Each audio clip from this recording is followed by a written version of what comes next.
Madam Clerk. Well, we have several bills today having to do with renewable energy standards, and we have the Senate President here today, and I believe that she is going to explain and discuss her bill 2483. Welcome, Madam President. Thank you for having me. And I appreciate your courtesy. Black History Month is occurring in the other chamber, so I sincerely appreciate your letting Senate Bill 2483 be heard first. I would be remiss if I didn't begin by recognizing the leadership of the chair, Dr. Ganim, and Linda George on the entire package, green package that is here today. Basically, this bill that's before you now, the Renewable Thermal Program, is part of the Senate's Grow Green Jobs Rhode Island Action Plan. And the goal of that plan is to target this industry in a way that promotes and grows jobs in the state of Rhode Island. This particular piece of legislation establishes an alternative renewable thermal energy standard. Similar to the renewable energy standard, the bill would require a certain percentage of the state's electricity load to be met by eligible thermal technologies, and calls for the PUC, in consultation with the Office of Energy Regulation, to set up the annual percentage targets. Following 12 other states, I would urge you to have Rhode Island follow the lead and establish a modest incentive for renewable thermal energy. We believe that this would, in fact, create significant numbers of permanent jobs and economic development in the solar thermal, geothermal, and biofuels industries in Rhode Island. I would mention and point out to you that a report by the Massachusetts Department of Energy Resources and the Massachusetts Clean Energy Center concluded that promoting renewable thermal technologies has the potential in Massachusetts to create about 5,900 jobs. We would love to jump out in front of them on this issue. I believe that we can capitalize on similar economic opportunities by establishing a renewable thermal energy standard.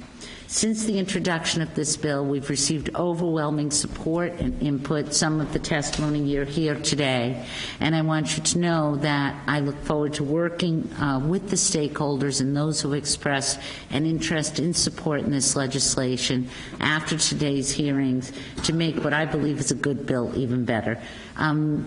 Do any of the members of the committee have any questions that they wanted to ask? I'm done. Thank you, Madam Chair. Any questions?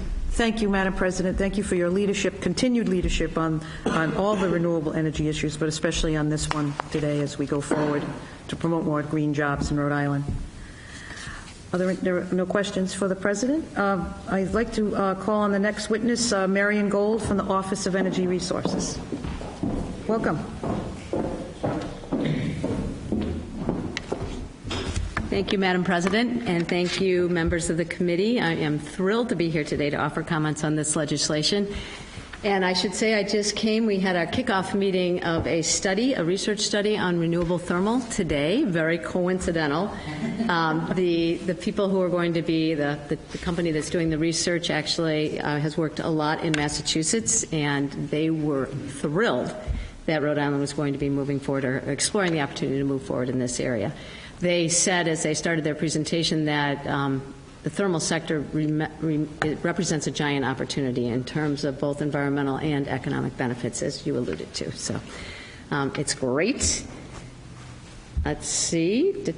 So we support the policy goals that are outlined in the legislation. The legislation and its policy objectives are consistent with the goals of the recently adopted state energy plan, which highlights the thermal sector, as I said, as an important area that we just have to address if we're going to achieve our energy, economic, and environmental goals. And basically what they said, if we do want to reach our aspirational carbon reduction goals, we can't do it by focusing on the electricity sector alone. We have to tackle the thermal sector as well as the transportation sector.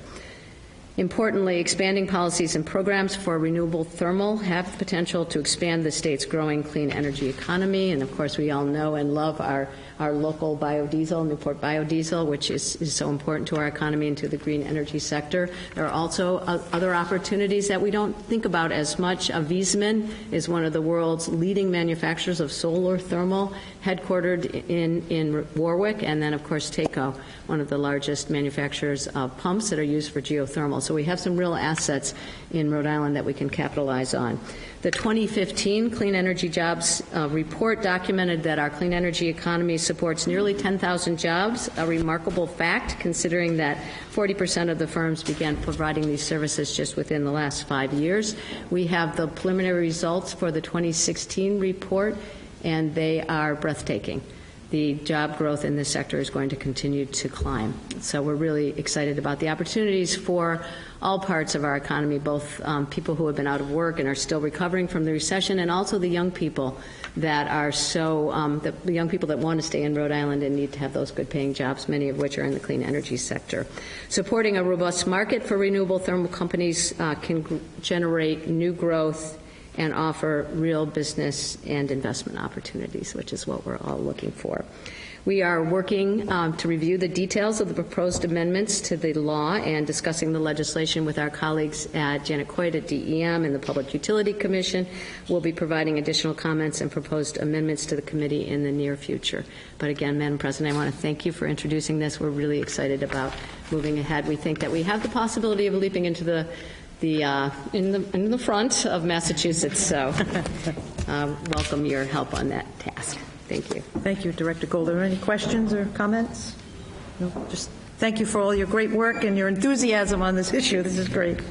Thank you. The next witness I'd like to call is Robert Morton from Newport Biodiesel. Welcome to the committee. Thank you, Senator Sadowski. Appreciate that. I'm Bob Morton. I'm one of the founders of Newport Biodiesel and now chairman of the board.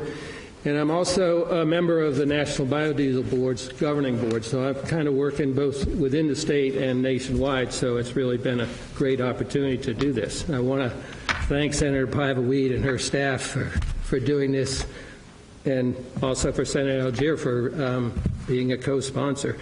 I mean, in 10 years that we've been doing Newport Biodiesel, there's never been a time when something like this is more important, because there's a real, lack of consistency in federal support for renewables. I don't know if you've ever noticed that, but the renewable fuel standard is under attack all the time, and we don't really know where we stand relative to that and relative to biodiesel tax credit that we get. So things like this, where we can actually have an incentive that's local and permanent, would be a great deal for keeping us going in Newport Biodiesel. And you'll hear, I'm sure, about the oil heat industry, which is really having similar difficult times. Biodiesel helps to make the oil heat industry be more sustainable and be able to work really well.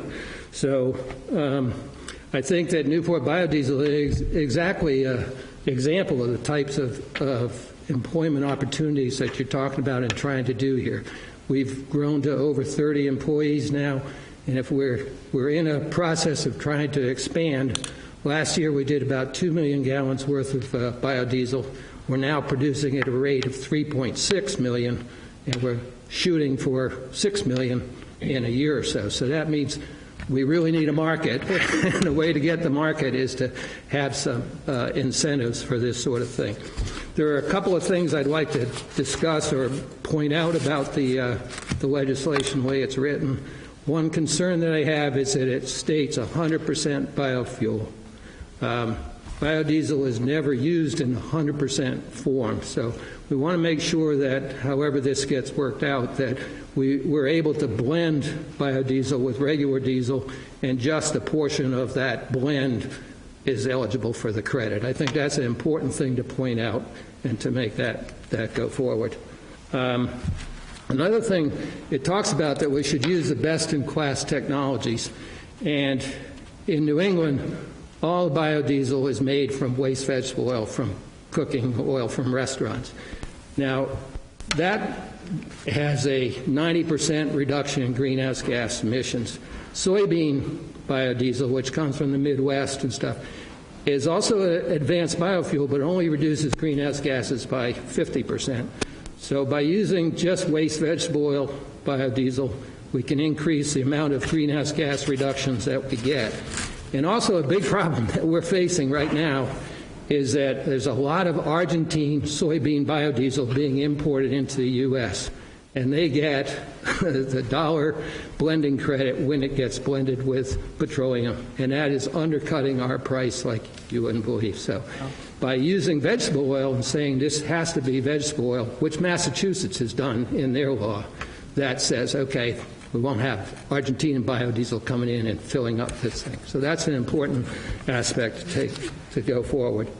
And the other thing, I mean, it's going to have to be worked out as we do the regulations to implement this, but our feeling is it should be done at the highest level possible in the chain of the distribution, which means really that it would be when we generate biodiesel that the REC would be generated at that time.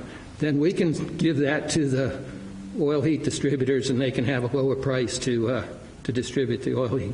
The way they're doing in Massachusetts, it goes down to the distributor. They have to keep track of every single gallon of biodiesel that they use, and it's just not working. So when we get into the thing, we should really kind of work towards making that happen.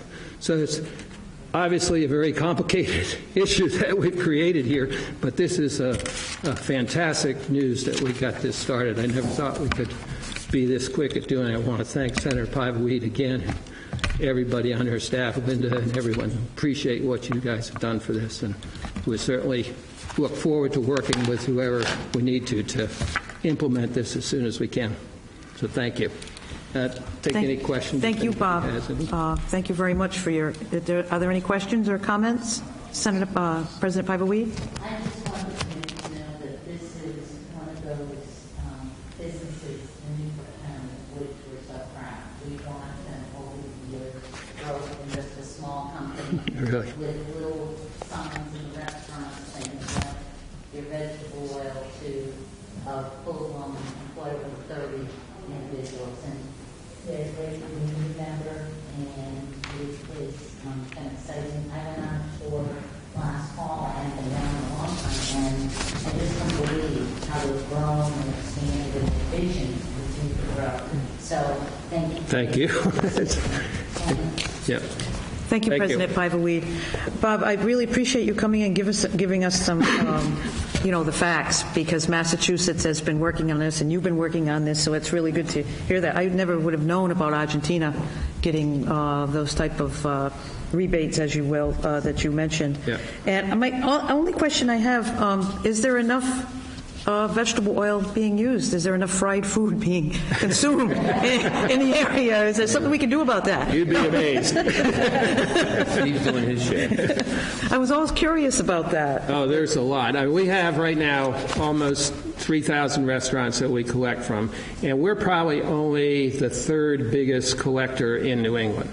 So and we're collecting over probably 2 million gallons of vegetable oil a year now. Oh. So I would say that there must be 20 million gallons of vegetable oil out there. And vegetable oil is now becoming a bigger part of the overall biodiesel market, let's say, because biodiesel started out with soybean farmers creating it and using soybean, but over the years it's gone more and more towards recycling of vegetable oils, and that's really become an important thing and makes for higher greenhouse gas reductions as well. Absolutely. So it's really, if we can get people to use 20% biodiesel with, I would hope, eventually ultra-low sulfur diesel, that's a much cleaner fuel than natural gas. And that's what we should be aiming for in Rhode Island, is to get that B20 with ultra-low sulfur. And we'll do our part on trying to help out with that. Sure. But, Senator Archibald?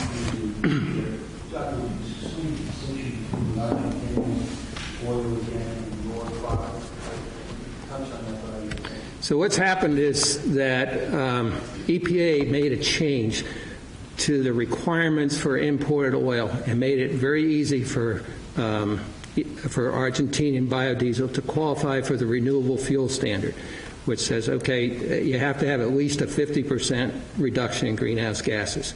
And that's all made from soybean oils right from the farms. So they crush the soybean oil, and the oil goes to the biodiesel, and the rest goes to feedstock for animals. So that's a direct thing, and it takes a lot of energy and carbon to harvest, to grow that stuff, harvest it, and everything like that. As opposed to if you take waste vegetable oil from restaurants, that's already been produced, and you're recycling something, so you're not creating more energy to make that fuel. So it has a higher rating for greenhouse gas reductions. Heating oil is a bit of a shower, and then somebody using resources to get to that point to compete in the market when you're 100% renewable. Is that it's a big national issue right now, because we're trying to have the blending credit. I mean, they get $1 for every gallon of Argentinian biodiesel gets blended with petroleum. They get $1 for that. And we're saying, why should we be giving Argentina that money? Let's have it be a production credit for the U.S. And if somebody's going to make it here, then we'll do it. So, Senator Archibald, would you use your microphone? Thank you. Yes, just put your microphone on, that's all. Thank you. Just have to push it so we see green.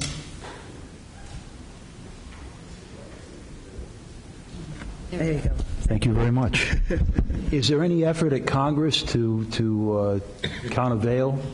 Absolutely. But there's also an effort to keep it there. We fight the oil industry tooth and nail every day. How are you making out? Where are you currently? We're not doing well. We're not doing well. I mean, it's hard. And that was the thing. A production credit would have eliminated this issue of the Argentinian biodiesel, but we did not get that. We still have a blending credit, which means that they get $1 for every gallon that comes in. So it's a tough thing down there. We do have Senator Whitehouse and Senator Reid are fighting for us, but it's a hard battle. Thank you, tough one. Thank you, Madam Chair. Thank you, Senator Archibald. Are there any further questions for Bob? Thank you so much. Thank you. Keep up the good work. Yeah, Our next witness is Dan Connors. Senator Connors? Yes, Madam Chair. Dan Connors on behalf of National Grid. I was just here to signal my client's general support for the policy goals in this piece of legislation, as well as the other two bills that are on for hearing today. Don't have any real substantive comments other than to just iterate that, much like the Office of Energy Resources, we have kind of, shared some proposals on some of the language which need to be worked out, but generally supportive, while always being cognizant of the impact, on cost for the customers. But we thank you for your efforts, Madam President and Madam Chair, and Senator Velasquez as well. Well, it's nice to see you again. I know it said you weren't testifying, but I really wanted to bring you up so we could all greet you and thank you for being here, and enjoy working with you once again. Thank you. Is there any questions for Dan? Not at this time. Thank you. Thanks again. Is Greg Garrett here?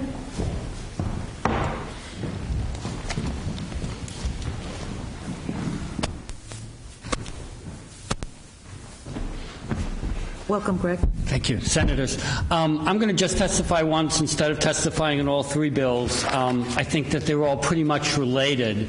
And I think more and more we're realizing that climate change is the existential crisis of our time, that we have to severely reduce the amount of greenhouse gas emissions that we have. These three bills as a whole, move us in that direction.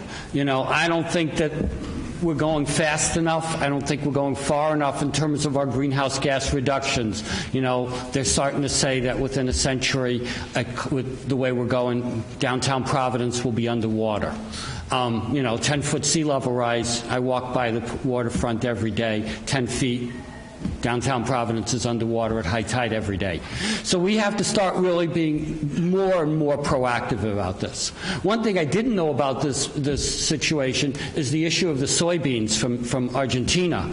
And in addition to being, just the nature of farming, what they're doing in Argentina is expanding into the Cerrado, which is a unique global ecosystem of plains and trees that has animals like no other place on Earth. And so that is the nature. So if we could do something to reduce the soybean growing in Argentina and, the incredible nastiness of chemical agriculture in Argentina, it would help us in many, many ways, including, one of the best ways to sequester carbon these days is in the soil. And the soybean farming is absolutely the opposite of sequestering carbon in the soil. So I would say, it sounds like there's work to do on all these bills, and I commend you to go ahead and do it. Thank you very much for your testimony. Are there any questions for Greg? Senator Archambault? Just a comment. I have a friend from undergrad. Greg, it's always good to see you. I have a friend from undergrad who's does real estate management in Manhattan. He has for 25 years or so, and he met a guy that is a billionaire and is mogul in real estate holdings, helped him in his career, but he's from Brazil, and he's going into farming soy. And they're clear-cutting rainforests down there to farm this. So, just decimating rainforests. That, so when you say it, that struck a note with me. It is an extension. You've got the rainforest in Brazil, and in Argentina, you're kind of just south of the rainforest, and so they have this different kind of ecosystem, but it's got massive biodiversity and importance. To farm soy, solely for soy. And, it's not really helping us. No. No. Thanks. Thank you, Senator Archambault. Thank you, Greg. Thank you. The next witness is Roberta Fagen from the Oil Heat Institute, Rhode Island. And Welcome. Thank you very much, Madam President and Chairwoman. I do not have prepared testimony today. I'm just here in support of this bill. I represent the members of the Oil Heat Institute of Rhode Island. We are a member-driven organization, but we do represent all of the dealers and the interest of the consumers. Here in Rhode Island, we have the biodiesel mandate, and we are at 3%, up to a 3% blend in every gallon of home heating oil, going up to a 5% blend by 2017.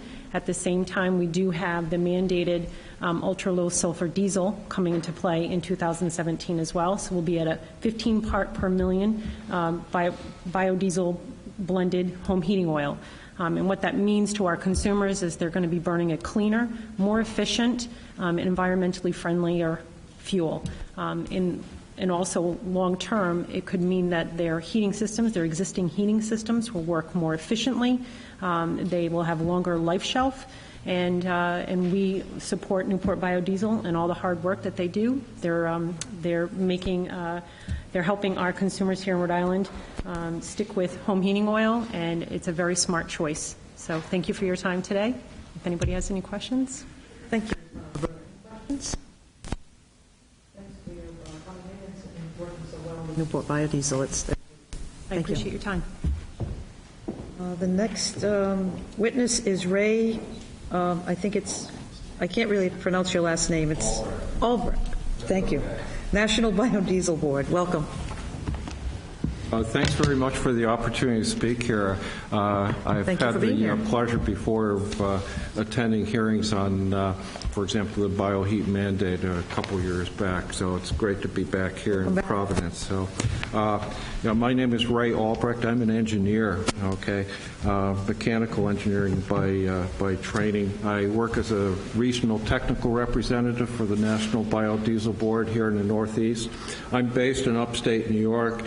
I happen to live in the part of upstate New York that's in the Marcellus Shale region, so I have a very close personal connection, not necessarily positive, to the fracking issue that's going on. So We've been involved with the thermal RPS programs that have been under development in New Hampshire, Massachusetts, and now Vermont is in the thick of things. Okay, so this is quickly becoming a New England-wide program. That's great, and it's really good to see Rhode Island get into this very important activity. You're really hitting the nail right on the head. So, I guess I'll first go back to the subject of sustainability. That's really important to everybody in this room, I believe. Just a little more background on the Argentina issue. Argentina does provide an export subsidy for biodiesel. Okay, so their farmers, their industry, they're able to get a nice little bonus at home. Okay, they bring the fuel here and they get U.S. tax credits, and because of this, they're able to undercut our U.S. manufacturers here. Okay, that's the very simple arithmetic. The reason why it's being supported, okay, is it reduces the cost for the major oil companies to fulfill their obligations in the market interest for biodiesel. All right, and it's a very difficult challenge for the U.S. companies that are in this industry. So, that's good to keep in mind that policy plays an important role with renewable energy, and we don't always have a level playing field, and that's the case with biodiesel. So as you move forward in your rulemaking, we would encourage you to keep that in mind. All right. The other thing besides the export benefits that they get in Argentina and some other countries is sustainability. Okay, it's not there. Okay, in terms of administration, enforcement of responsible agricultural practices. The situation here in the U.S. is much, much better. We have a long-standing history of mandating sustainable farming practices. And I would say that soybean farming here in the U.S. has made steady progress and a lot of progress. Okay, the farmers are smart, okay, and so they are doing things better and better. Less fertilizer, shallow till planting as opposed to deep plowing and so forth. Okay, so I'd say if you come up with a mechanism for using U.S.-made biodiesel, you're going to address a whole bunch of issues in a positive way all at the same time. All right. I guess in these types of programs, one of the challenges that you face squarely is, what level of quotas or mandates should you build in? And some states, such as New Hampshire, have put their big toe into the water. Okay, I would encourage you to go deeper than that and to, come up with numbers that are very meaningful. That hopefully would put us on a straight line path towards 80% greenhouse gas reductions by 2050. Okay, which is a common goal across the northeastern states. So my suggestion would be get on that curve from day one. The other thing, I'll try to finish up here.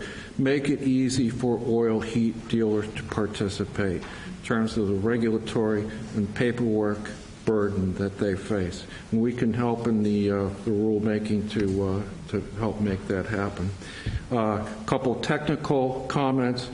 Yes, instead of mandating B100, if you could bring that down, you have to get down to at least B99, okay, just a sliver of a difference in order to allow companies like Newport to get the federal blender tax credit.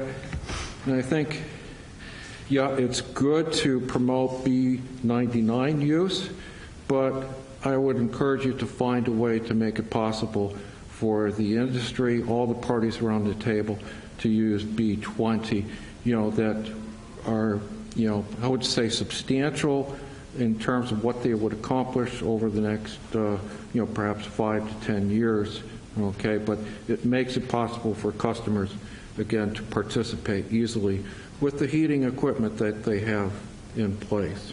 So,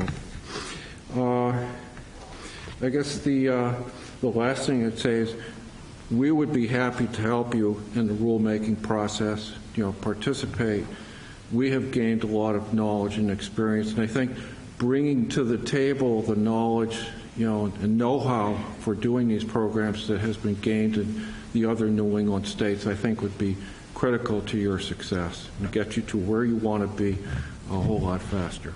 All right, so thank you. If you have any questions. Well, first of all, thank you for coming, Ray, and thank you for your testimony, and it's good to see you again. And as you see in the bill, the rulemaking, that will be with the PUC and the Office of Energy Resources. Right. And I'm sure when we get to that point, they'll contact you. I'm sure they'll be in contact with you. And then I really appreciate you giving us a little more background on the Argentina situation and the U.S. farming techniques versus what's going on in Argentina. I appreciate that. Are there any further questions or comments for Ray? There are none, but thank you very much.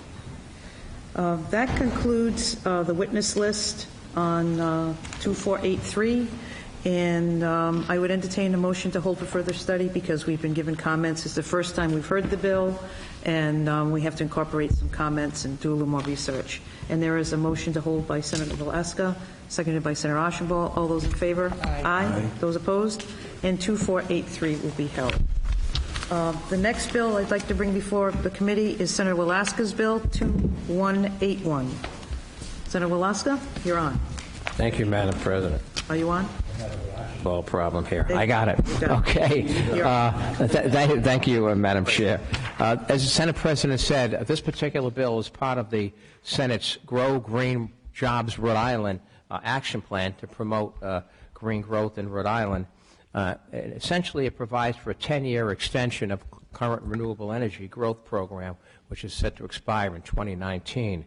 The regrowth program allows small renewable energy producers, such as rooftop solar, to sell their energy to National Grid at a set price for a longer period of time, which is necessary for financing. Eligible resources include wind, solar, hydro. The current program provides for 160 megawatts of renewable energy. This particular bill targets 40 megawatts per year for 10 years, which would result in 400 megawatts of in-state renewable projects by 2019. 175 small solar projects were awarded in the last 6 months, and this bill would help the continued growth in our industry and renewable industry and provide jobs in Rhode Island. Thank you. Great. Thank you, Linda. Thank you, Senator Velasquez, and thank you for all your work on energy bills over the years and your continued interest. You're welcome. Moving forward. Thank you. The first witness I'd like to call is Jerry Elmer from the Conservation Law Foundation.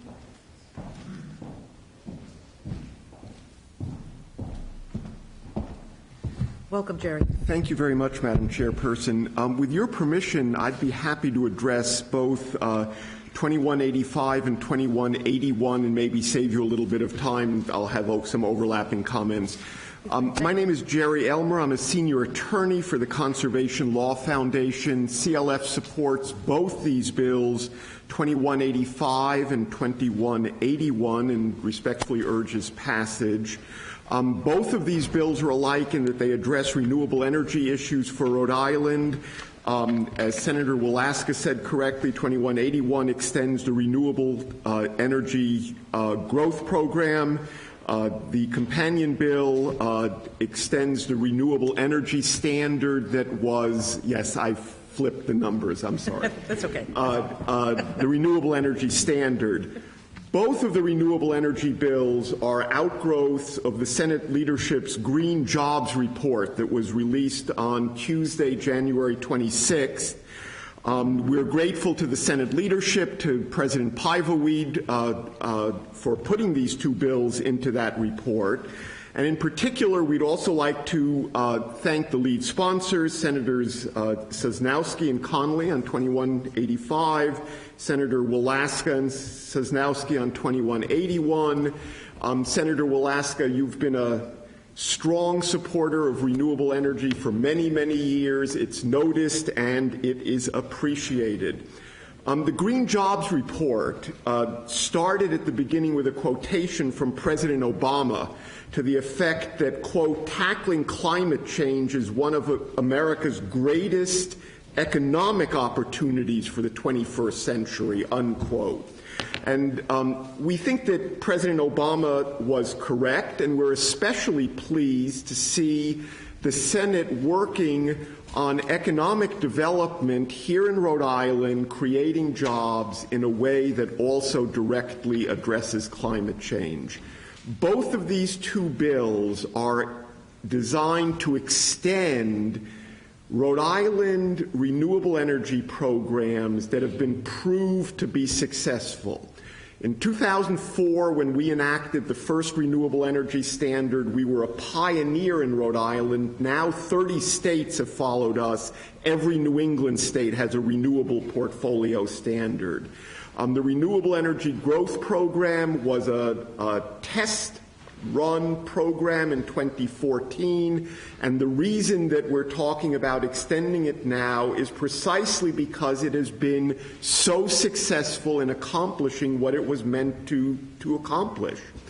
I think you know better than I do that not every bill that you enact into law in this building works out the way the authors intended it to. Senator Connolly is chuckling to himself. These two bills extend laws that have worked exactly as you meant them to. They've been successful, and we urge you to extend them now. Thank you. Thank you very much, Jerry. Any questions, comments? No, thank you very much. The next witness is John, is it Barad from Clean Water Action? Oh, it says not testifying, but supporting. Sue Andebois and Don Bosley from NECEC. Dan, I'm sorry. Thank you, Madam Chair. Through you to your members, for the record, my name is Dan Bosley. Sorry about that. No, that's okay. That's all right. From the Northeast Clean Energy Council, the NECEC. Last time we testified last year, we were the New England Clean Energy Council, but we've expanded our horizons, and so we're doing some work in New York, and so we are now the Northeast. However, all of our T-shirts are the same, NECEC. Madam Chair, I'm here on both bills. Same as Jerry. If I could take a minute, it would sure. It's pretty much the same testimony. And I'm not going to read. We have submitted written testimony in both 2181 and 2185. We'd like to thank the sponsors on both of those bills. We strongly support both of those bills for a multitude of reasons. And I'm not going to read my testimony. I would like to make 2 points. Okay, 3 points. We also submitted letters from a huge number of our companies that are doing work down here, and so you have that as part of our testimony. 2 points. The first is, yesterday, the NECEC was in Connecticut for our Clean Energy Day. Our Clean Energy Day here is April 5th, but we go to every state. And we had 12 or 15 of our member companies with us. And time after time, in speaking to legislators yesterday, we heard reliability. We heard we want to know what the playing field is, and we want to know what the rules are going forward. And I think that is something that I would like to talk about just very briefly on this. These two bills give you that predictability and reliability. They continue these programs on. And in terms of investment, of people coming in to invest in Rhode Island, they need that predictability. If this program is going to end in 2019, as the current legislation does, then it's hard to make long-term investments. And those investments can last 5, 10, 15, 20 years in some of these programs. So you want to continue to keep those investments on.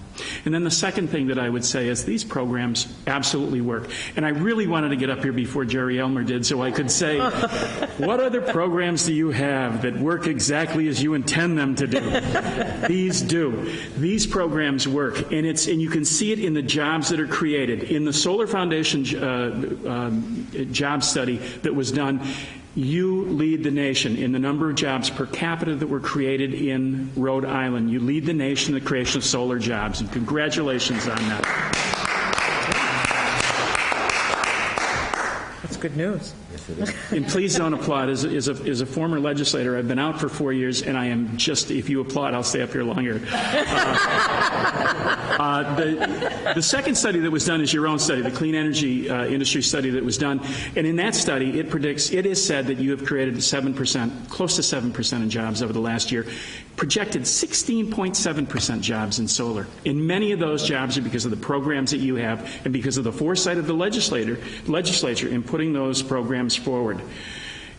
I listened to the Senate President talk about we want to beat Massachusetts. I was in the legislature of Massachusetts for 24 years, and I got to tell you, they're doing nothing up there the last couple of years. We have been debating the same bill, net metering, for the last 2 years, and they're accomplishing very, very little.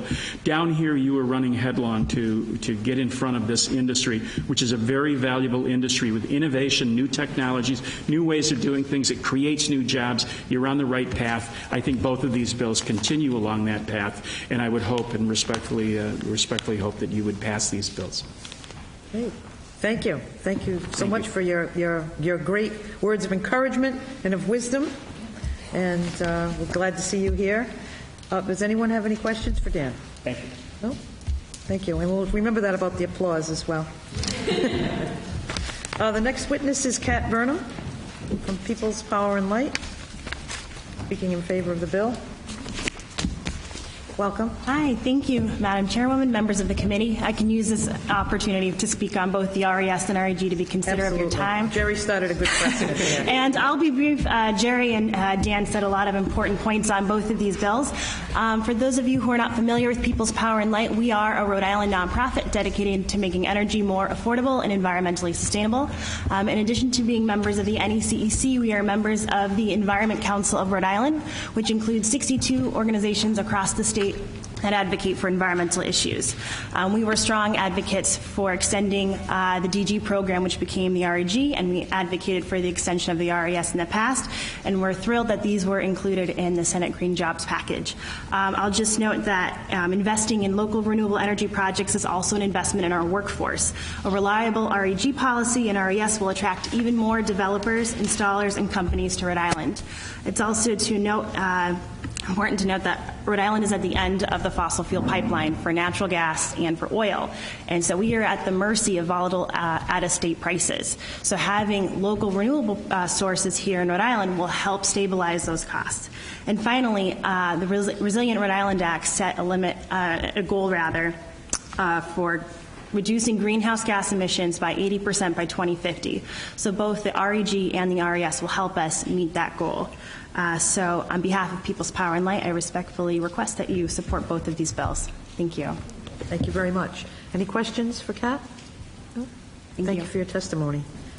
The next witness is Bridget Ryan from Emerald Cities, Rhode Island, speaking in favor of the bill. And feel free to speak on 2185 as well, if you'd like. Thank you. I had planned on doing so thank you. So my name is Bridget Ryan. I'm the local director for the Rhode Island office of a national coalition called Emerald Cities Collaborative. We work together to advance a sustainable environment while creating economic opportunities for all. So I'd like to speak to, reiterate what Jerry said about the success of the programs already. The environmental impact is very positive. We support the passage of both these bills for three reasons: the environment, as was stated earlier, the economy, and all the references made to job creation. But the third point I'd like to make is that environmental degradation has a disproportionate impact on low-income and minority communities. And programs like these not only just help the environment for everybody, but they really have a greater impact for those that are most disadvantaged, even here in Rhode Island. So cleaning up our environment, cleaning up our air quality has an even greater impact for those who need it the most. And I do believe that these two programs go a long way in helping our environment and the people who have to suffer the worst of what we all do to our global world. So I support passage of both of these bills. Great. Thank you. Thank you very much, Bridget. Any questions or comments? No? Thank you very much. The next witness is Meg Kerr, representing the Audubon Society of Rhode Island, also supporting the bill. Welcome, Meg. Thank you. Wearing Thank you, Madam a Chair. different hat today. I am. A new hat. And I'm going to talk about something slightly different. My name is Meg Kerr, and I am the Senior Director of Policy for Audubon, and Audubon strongly supports both these bills. The bills address and expand renewable energy development in Rhode Island, as all the other speakers have said, and they're an outgrowth of the Senate's Grow Green Jobs Legislative Action Plan, and we applaud all the components of that plan. The plan is looking at jobs, but it's also recognizing that the unchecked carbon emissions are driving the current climate change that we see in the state and the future impacts of climate change on the state of Rhode Island and the world. Audubon has 17,000 members and supporters, and they care deeply about Rhode Island's natural places and the birds and wildlife that thrive here. And this wildlife is threatened by climate change. In my new job at Audubon, I had the pleasure to become familiar with a very new report that National Audubon has recently published in September of 2015 called Audubon, Birds and Climate, and it's looking at the impacts of climate change on bird habitats. They looked at 588 North American bird populations and found that more than half will lose significant portions of their current range by the year 2080. So this is a national study. It's looking at birds all around the country, and many of the birds we have here in Rhode Island are going to be affected. So I brought this with me. This is the Audubon report. They just came out today with an osprey on the cover. Audubon has a whole team of monitors that are out in the field looking at ospreys. They're very charismatic wildlife.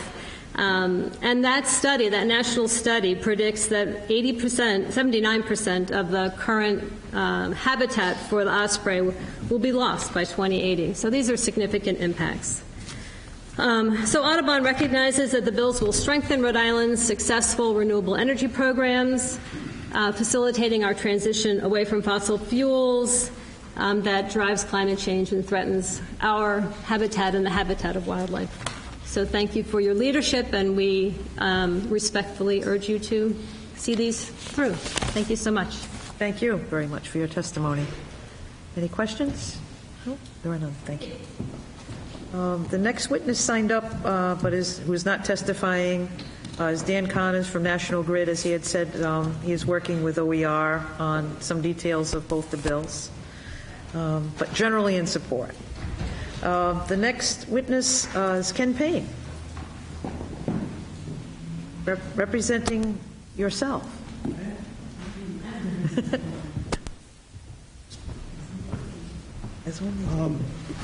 Welcome. It's nice to see you. Nice to see you. Thank you, Madam Chairwoman. My name is Kenneth Payne. I'm a resident of Richmond, Rhode Island, and I'm the appointed chairperson of the Distributed Generation Board in Rhode Island, first appointed by Governor Governor Chafee, and then reappointed by Governor Raimondo. So I chair the board that oversees the DG program. I have shepherded the DG program through the PUC proceedings throughout. There was a close relationship between the renewable energy standard and the DG program. The DG program relies on there being a goal for renewable energy. It relies on there being a goal. The renewable energy standard sets that goal. So that when I first presented the ceiling prices under the DG program and had to explain them to the PUC, I said, Commissioners, the General Assembly has spoken, and here is the goal for renewable energy. We're required to have it. What this DG program does is it enables Rhode Islanders to help meet that goal. It enables Rhode Islanders to help meet that goal. The standard contracting program doesn't count towards the renewable energy standard, and that makes sense because there can be very big projects and the standard would have very little meaning as a generally useful tool if all that capacity were eaten up with one or two big projects. Now, The DG program is broadly distributed and reaches many people. It has been, you expanded it a couple of years ago, and I worked to oversee that expansion. What I can say is expanding a program doesn't happen overnight, because people have to get familiar with it, you have to build business infrastructure, you have to do all of those things. And then it reaches more and more people. There are people who are curious and are naturally early adopters, and then there are people who see their neighbors do something, and they say, if my neighbors can do it, I can do it too. And so we need to have something that provides an ongoing commitment so that more and more people can participate in it. I think one of the things you might reflect on is that together, the Renewable Energy Standard and the DG program are radically democratic. Radically democratic. And what do I mean by that? Quite simply, there is nothing democratic about a giant central generating facility. There is nothing democratic about Brayton Point, for example, or a nuclear power plant. When people install renewable energy on their homes and businesses, they're participating in energy supply for Rhode Island. They're participating through their own ownership interest in that, in doing something about climate change. We talk a lot about the need to address climate change. What the DG program does, coupled with a renewable energy standard, is enable ordinary Rhode Islanders to feel not hopeless in the face of climate change, but say, I can do something about it. I can have appropriate renewable energy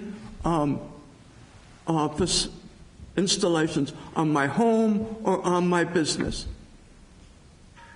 That's what I mean by it being radically democratic. It spreads out among the demos, the people of Rhode Island. That opportunity is only partially realized. We've shown it works. It's reaching more and more people.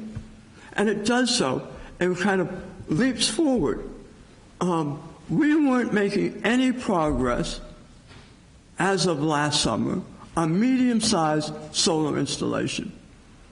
People got the idea it can be done, and then in the final enrollment period of 2015, there was a rush on it, and there were plenty of proposals that are going forward with installation. So things do spread, and the way to do it is to say we have a program that's out there and available.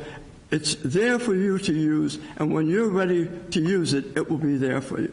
And I think the long-term extension of these two statutes will accomplish that. And so I, of course, as you are probably quite mindful, willing to go into gruesome details on things that fascinate me. So if you have any questions now or in the future, don't hesitate to call, because I will enthusiastically respond to your questions.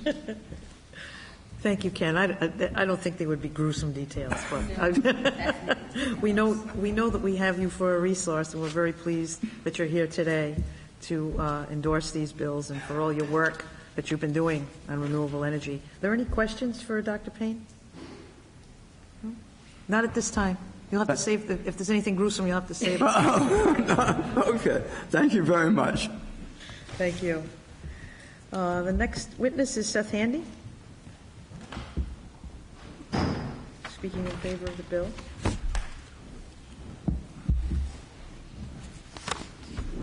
Good evening, Madam Chair and members of the committee. Thank you for the opportunity to address you. I'm here on my own behalf as well tonight. I sometimes represent clients, but I'm not here with my badge tonight. I'm speaking for my own self. I better speak into the microphone. I don't need to repeat. I'm filling in after very great voices, particularly Dr. Payne. So I don't need to repeat what they say. I'll be very brief, particularly because my daughter's having her 10th birthday tonight, and I need to get home. Congratulations. Yeah, we're very excited about that, particularly her. But I did want to just say two quick things. I agree with Dan's comment that foreseeability is really important in the industry. Both of these measures create more foreseeability. I agree with Ken's point about democratization, and I think that one thing that's really important is the RES is a really important goal, and what Ken said about having the mechanics to implement the RES is really important, and the more of the mechanics that we have to implement it here in Rhode Island, the better off we'll be economically. We'll realize so much more economic benefit. The other thing to say is that one of the main goals of our state energy plan is diversification. No one has spoken about that at great length today. Diversification is so important for our energy security. We're over-reliant on one source of fuel for most of our electricity needs today. And not only can diversification serve our energy security needs, but it can also provide economic benefit and environmental benefit. I know that when Commissioner Gold came into office, she was very concerned about the energy security situation that we're in.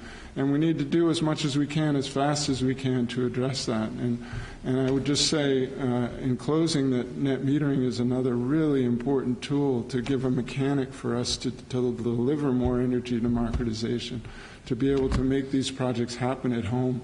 And the more flexible and better we can be with our net metering policy, the more will serve the interests of our renewable energy standard goals and the interests of our state energy plan and the interests of our state energy policy. And I would also repeat what people have said about what a great job you're doing in moving this energy economy forward and how important it is for my 10-year-old daughter and everyone in the state. So thank you. Thank you so much, Seth.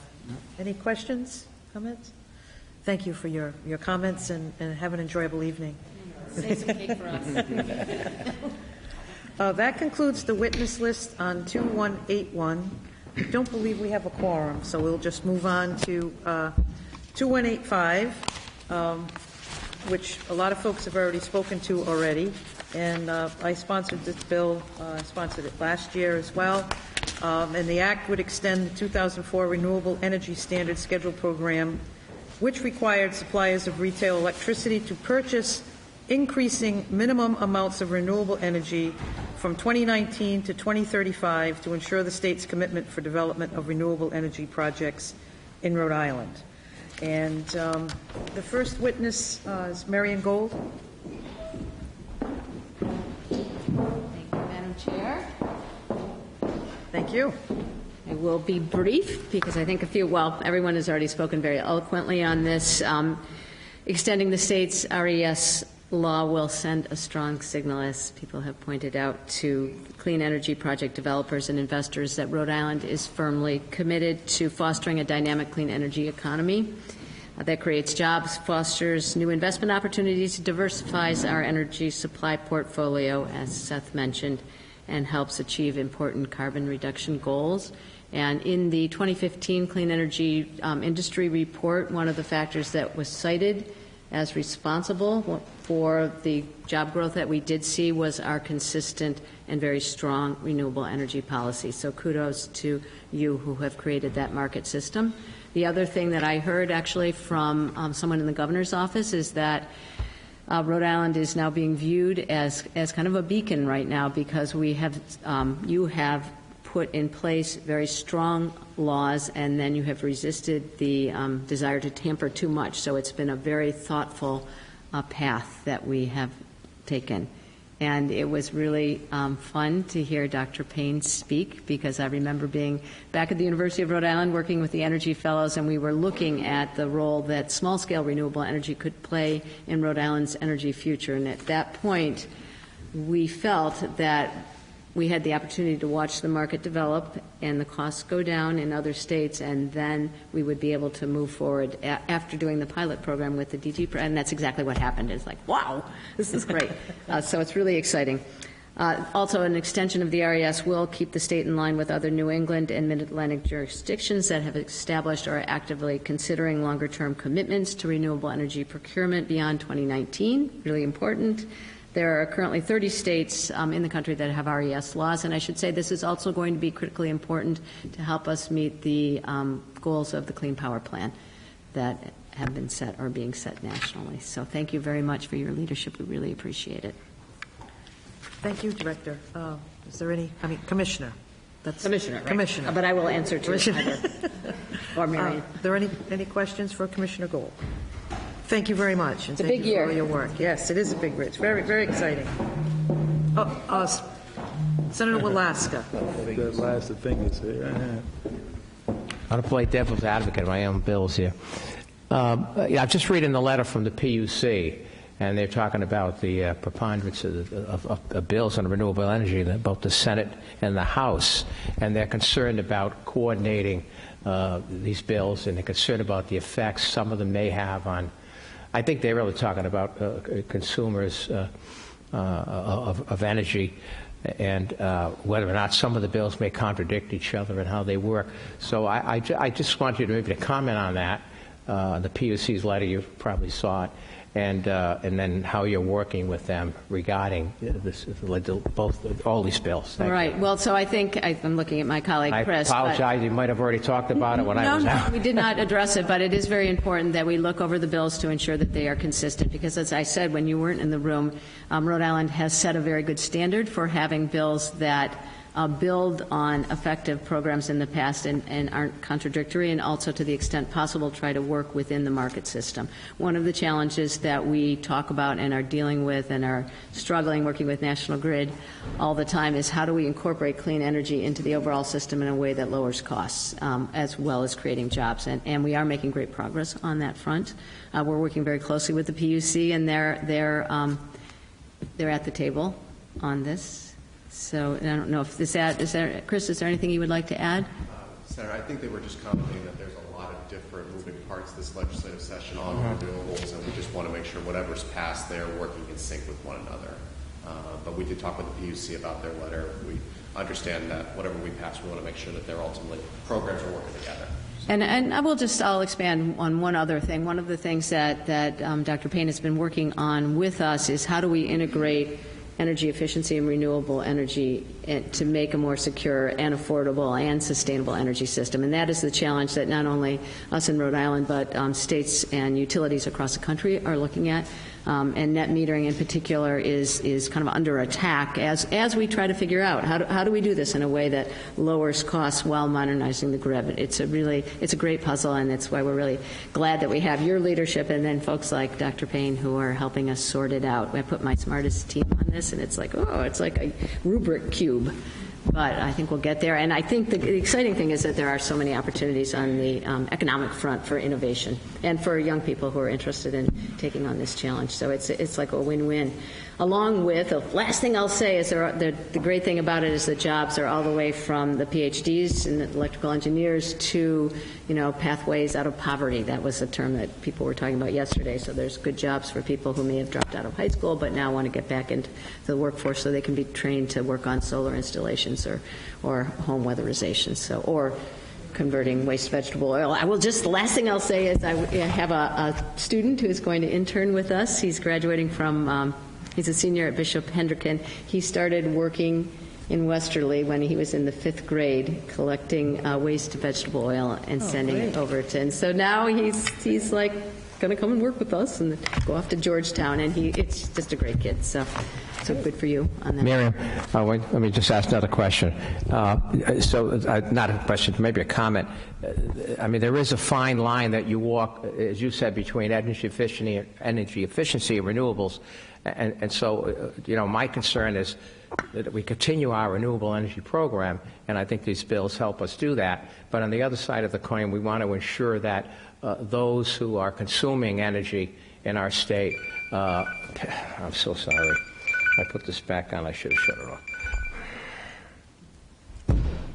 So, what do we do without those phones? In any case, that these people who consume energy in our state, especially those people who can ill afford increases that we take into consideration with the DPUC and the PUC. Absolutely. I'm sure you do, but I felt obligated to bring that up. We were just talking about that today. Yeah. How can we Great.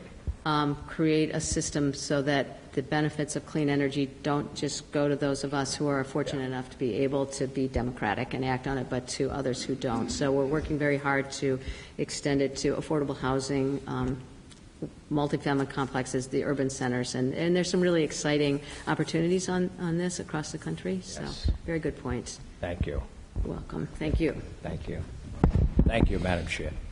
Thank you, Senator Velasquez. Thank you, Commissioner Gold. I think that's the questions for tonight, and thank you for your testimony and your hard work and coordination on all this. Okay, Jeff Bishop from Brookfield Renewable Energy Group. Hello, welcome. My name is Jeff Bishop, and I'm with Brookfield Renewable Energy. Brookfield is a renewable energy company that owns and operates hydro and a wind farm throughout New England. One of these hydro facilities, Orono-B, is a 4-megawatt facility that was constructed due to a power purchase agreement that we won with National Grid that was due to the Rhode Island RPS. We are here in support of Senate Bill 2185 with one small tweak that we would recommend. The RPS, whenever it was created, allowed existing renewables to account for 2% of the total electricity demand. We, as a company that bids in to get these funds, we use them in order to pay for improvements to our hydro facilities, as well as upgrades that are required due to new environmental regulations. Fish passages, for instance, were not in effect whenever these facilities were built, and as such, we use the renewable energy credit revenue in order to help pay for them. As such, I suggested in my testimony on page 2 that we increase the existing cap from 2% to 4% over the next 20 years. This would be a very slow increase so as not to take away from any of the other legislative goals. This would help keep meeting the environmental goals, continue to pay for these facilities as they age and continue to need more and more help. And they also help moderate the price a little bit. If you go on the spot market today, you can get a Tier 1 renewable energy credit for about $40 versus a existing renewable energy credit is about $2. Due to the way that the legislature has structured previous bills, you aren't paying $45 normally, you're paying much less. But it's still, with the existing renewable energy credits, it's still significantly lower. So that's our suggestion, but thank you very much for all that you've done and for your continued support. Thank you very much, Jeff. Are there any questions? Thank you for your comments and for your suggestion here that provided to us. Great. The next witness is Francis, is it Polaro? From Renew Northeast. Welcome. Good evening, Madam Chair, members of the committee. My name is Francis Polaro. I'm the Executive Director of Renew Northeast. Renew is a coalition of environmental advocates and developers of wind and solar projects, both here in Rhode Island and across New England. My members are also transmission developers that are looking to connect clean energy resources in northern New England and Canada down to here in southern New England and Rhode Island.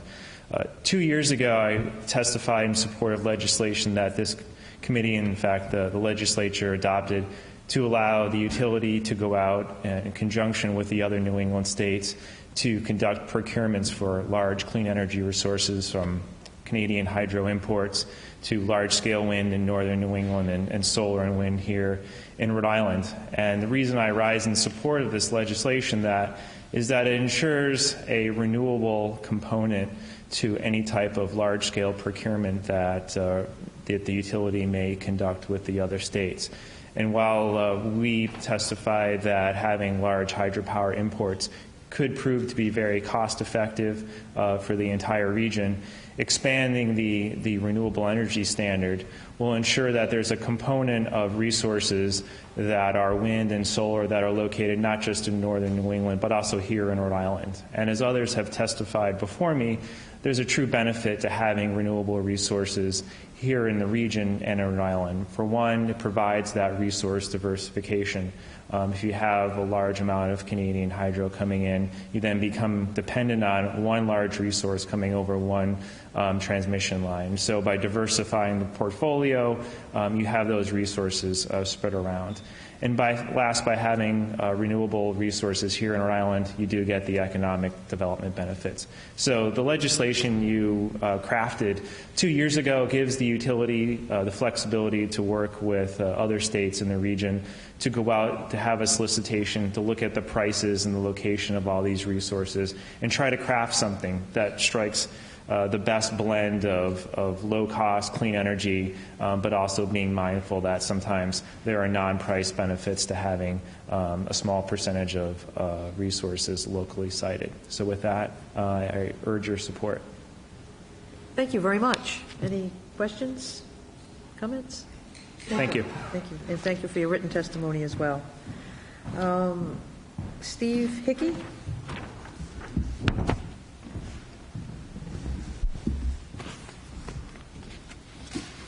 Welcome. First, thank you, Madam Chairwoman, and rest of the committee members. I'm going to start off and say this is the first time I've testified at a hearing, so I apologize if I'm a little nervous. But I did submit written comments for you to read. Hopefully I don't ramble too long. But, as an introduction to Enel Green Power North America, where I am the Manager of Regulatory Affairs, EGPNA, we are headquartered out of Andover, Massachusetts. We have 100 projects in the U.S., about 2.5 gigawatts of installed capacity. We employ 174 people in Andover, and we're going to grow in the next 2 years to about 300. We are a subsidiary of the Enel Group, which is headquartered out of Rome, Italy. The Enel Green Power headquarters is also in Rome. Enel Green Power North America is one part of that. And we are here, much like my colleague Jeff Bishop from Brookfield. We're very supportive of the bill, and we share the same concern that Brookfield does in terms of the lack of an expansion of the procurement of existing renewables. Many of the projects we own are existing, others we've developed, and as the costs rise on existing projects, my fear is that the Class 1 rec market in Rhode Island is very strong. It's, I think Jeff quoted maybe $40, between $40 and $50.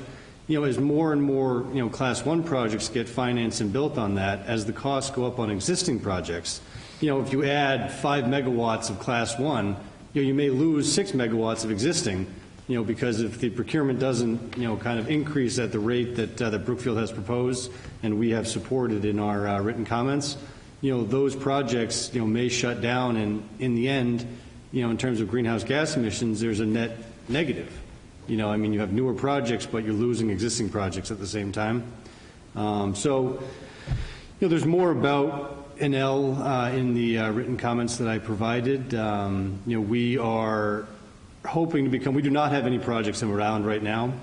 We are looking, as Mr. Bosley mentioned, at the stability in Rhode Island, and when we in Andover and our parent company in Rome, looks to continue its investment. we have a mandate from Rome right now of 500 megawatts of solar a year in the United States for the next 6 years. They look for stability and predictability in policy, and I think Rhode Island has been at the head of that for a number of years now. And we would like to, become a member of this community. So thank you for your time, and if you have any questions, please feel free. Oh, thank you very much, Steve. We appreciate it. Appreciate your written comments you. as well, and you did a great job. Oh, thank you. I lost the quiver in my voice. Yes, you did. You did a great job. Great job. That concludes the witness list for 2185. Madam Clerk, do we have a quorum? No, we do not.